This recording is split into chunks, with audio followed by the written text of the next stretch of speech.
Not, let me, if not, you know what? I'm recording it and I can get it to you somehow. All right. Yeah, So let's do that.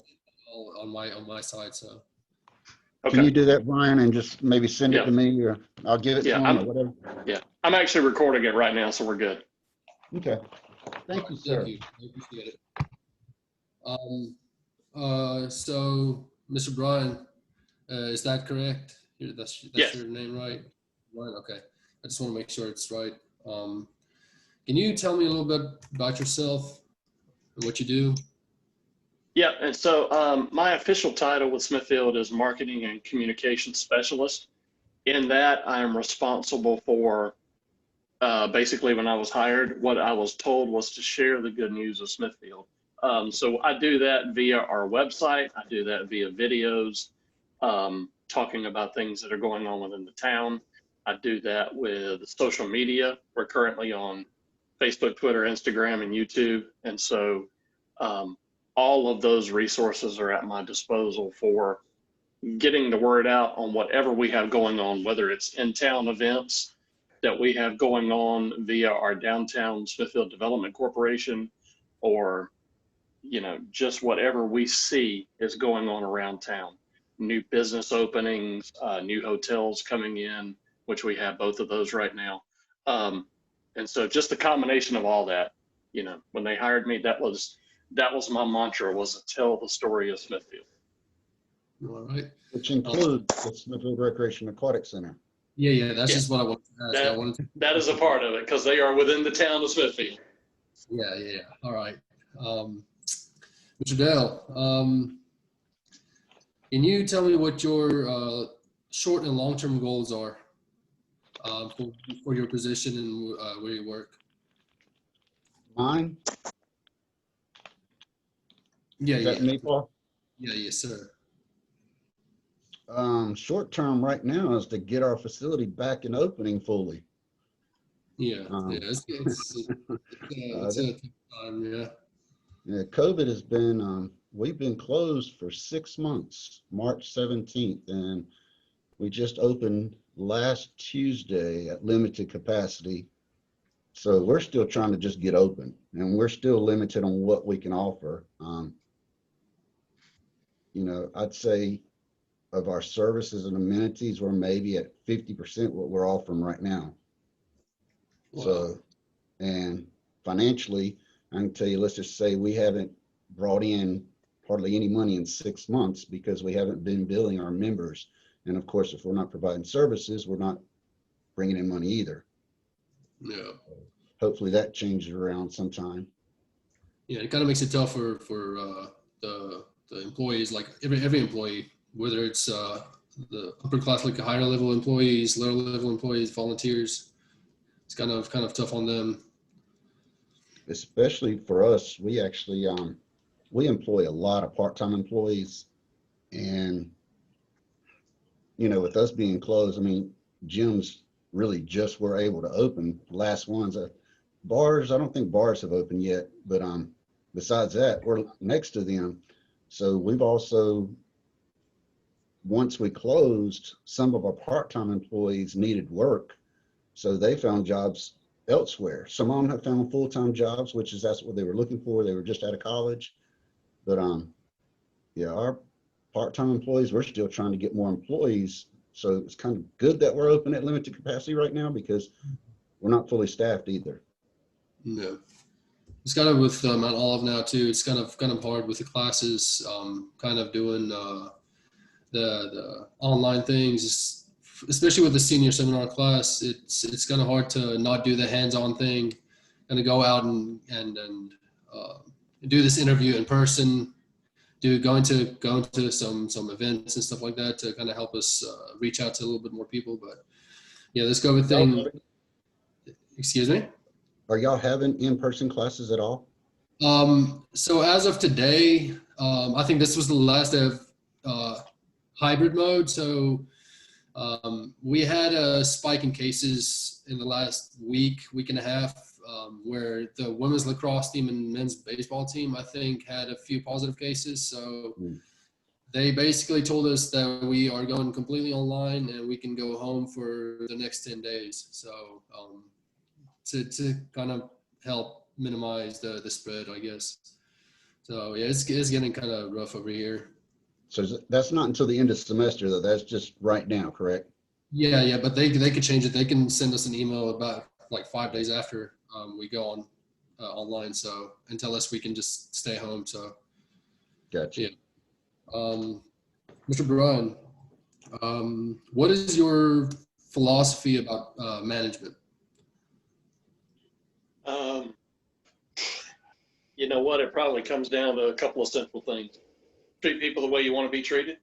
I think that's a good place to start off with. So if you're a leader in a leadership role, you want to hire people you trust to do the work. And my philosophy is if you hire someone in their field and it's something that's outside of your field, so if someone has more skills than I do to do something, and that's what I hired them to do, then I'm just going to kind of turn them loose and let them do what they do. Have some oversight, obviously. You want to make sure that, an employee just doesn't go off the rails and go, do something out in left field. But as far as I'm concerned, if you hire somebody to do a job,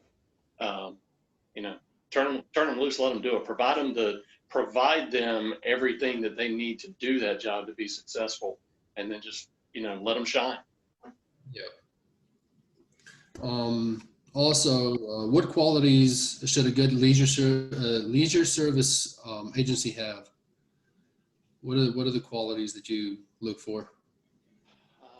I think that you have to be able to listen very well, to hear what your employees or someone from outside, an outside constituent, you have to have the ability to listen, to really analyze what they're saying. Because a lot of times if there's an employee that comes to you with an issue, and they bring out something, there's probably an underlying issue to that as well.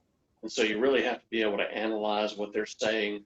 And then the other thing is that if there's an issue or a problem, work with that employee to come up with a solution. You don't just want to say, well, you have a problem, this is the solution that we've always had, and this is what we're going to do.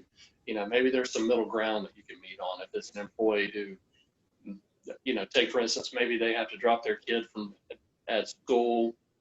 Your normal hours are 8 to 5:30, and their kid's school day doesn't start until 8:15. You can work with an employee like that. Say, hey, come in as soon as you drop them off.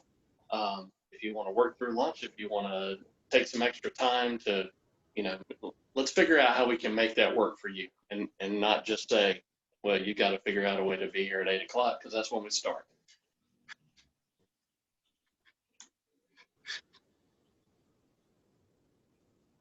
All right.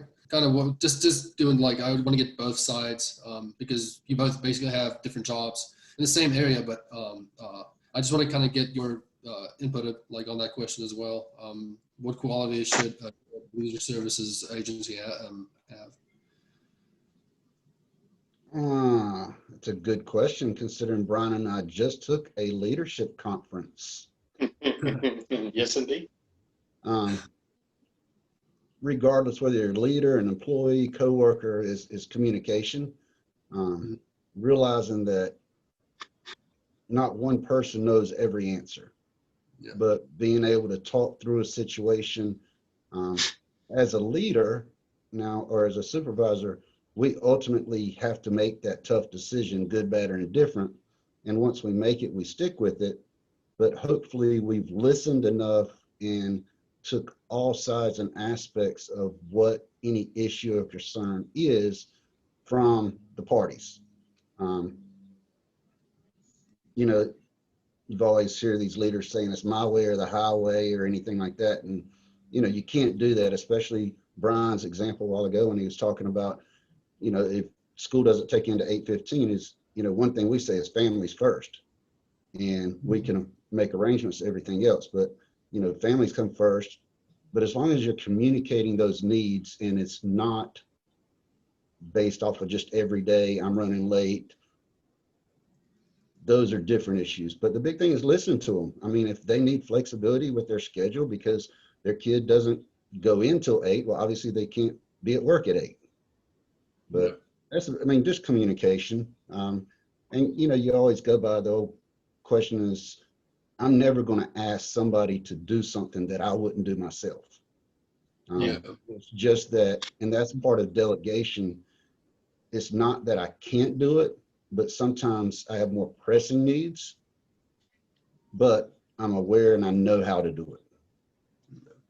That's good when you build like positive relationships like that with your employees, or your volunteers or whoever you part-time, because at the end of the day, it kind of makes your job a little bit more fun. It makes their job a little bit more fun.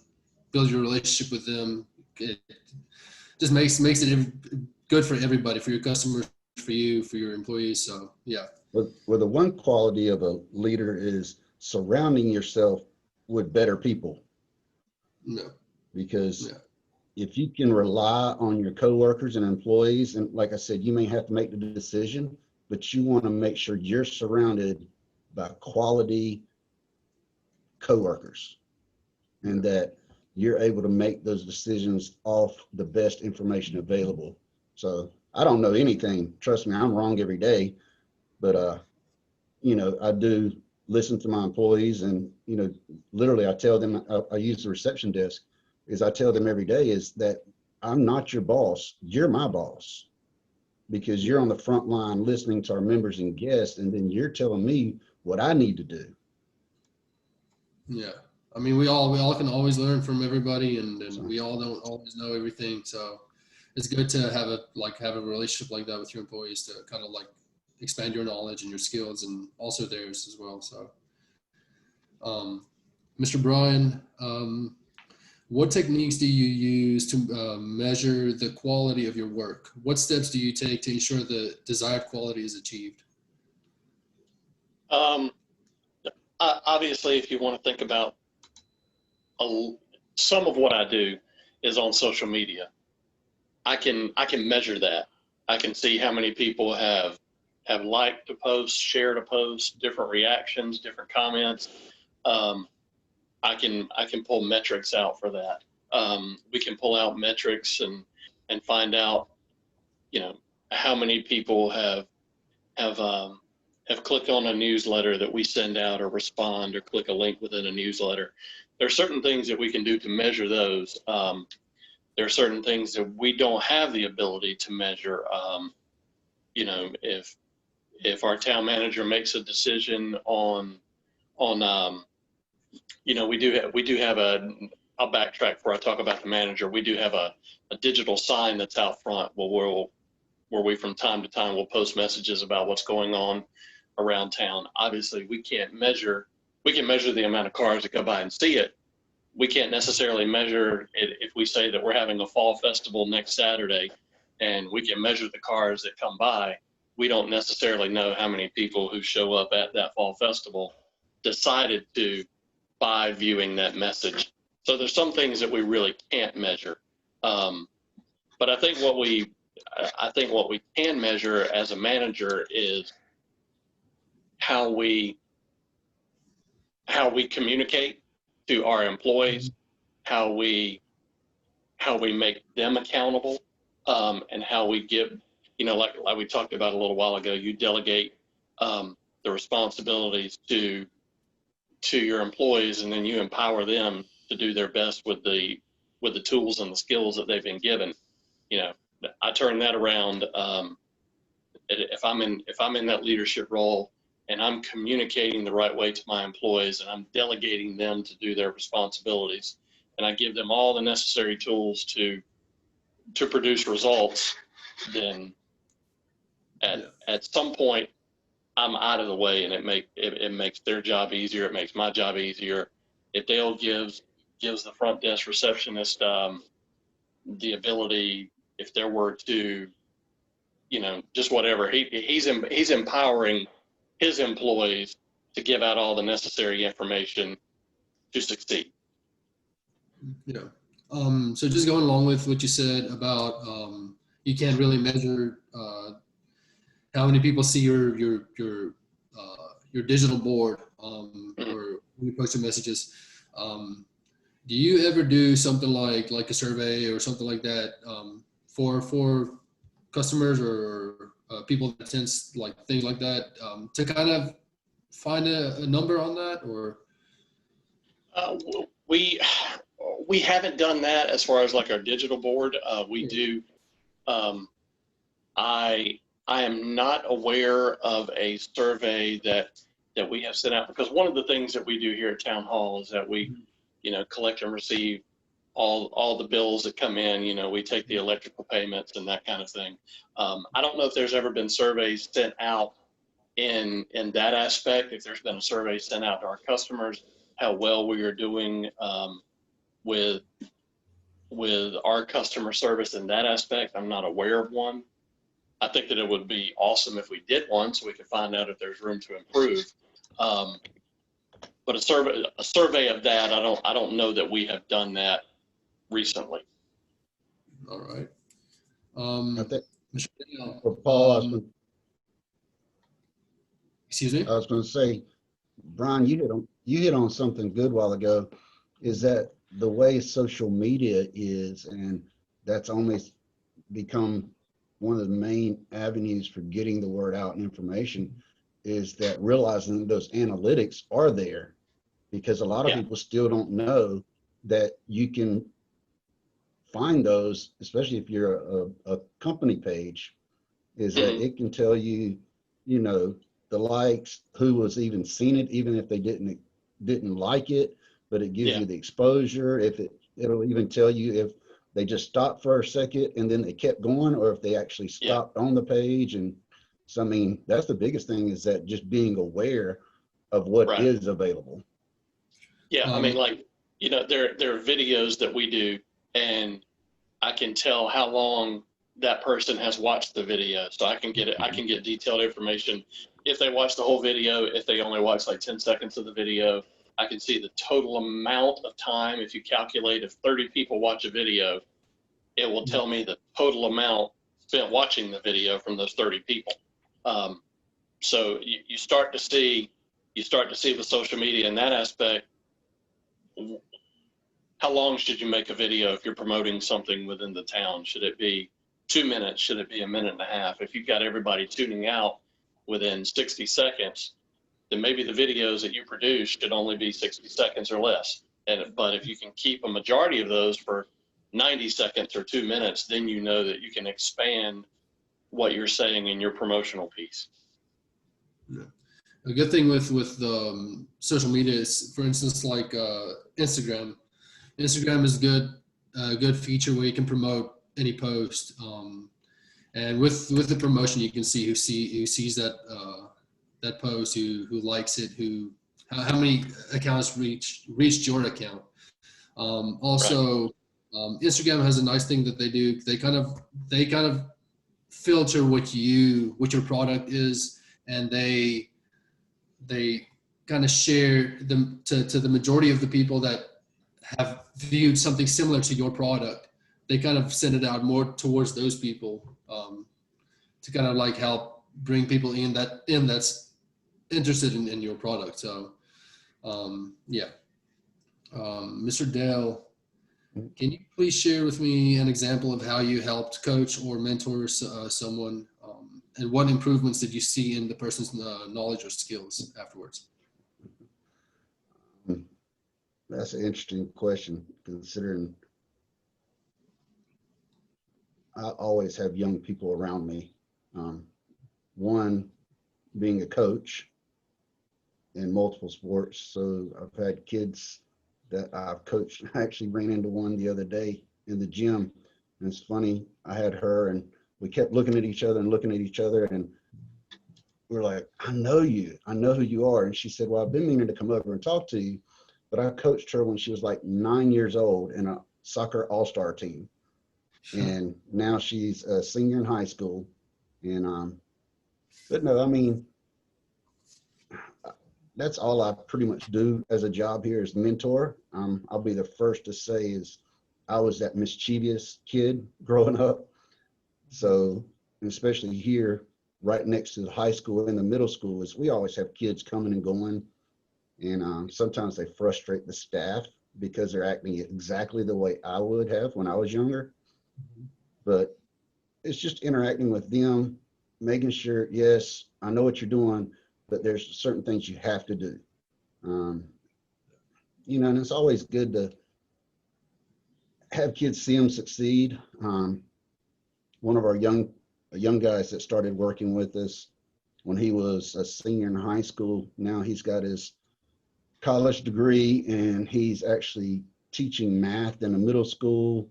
He's coaching baseball, coaching basketball. He truly about like my son. I hate to say that, but you know, that's just part of my job because I'm around him all the time. And you know, I made some dumb knuckleheaded moves when I was younger, and you know, you learn from them, and that's the way I try to teach the kids. Well, yeah, that's good to kind of share your views of life when you were younger and kind of help them live it better and make a little bit smarter decisions. I Oh, the guess. stories, the stories. Yeah, yeah. Mm.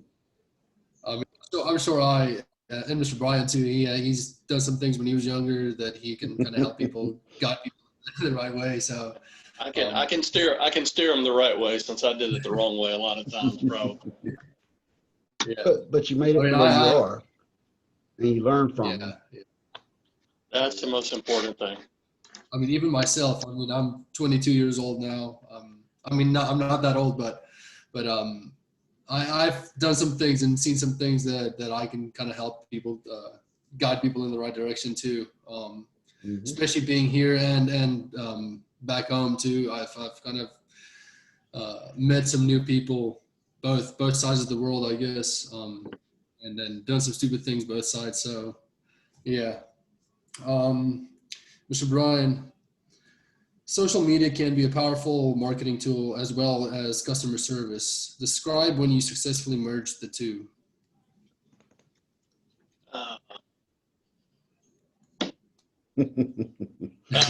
I tell you, we've had a unique opportunity here because when I came on board about 2 years ago, there really wasn't a whole lot being done on social media. So there wasn't a whole lot being done in any way. There was occasional messages sent out, and you know, You mean we I'm had social proud. media before you came? I think so.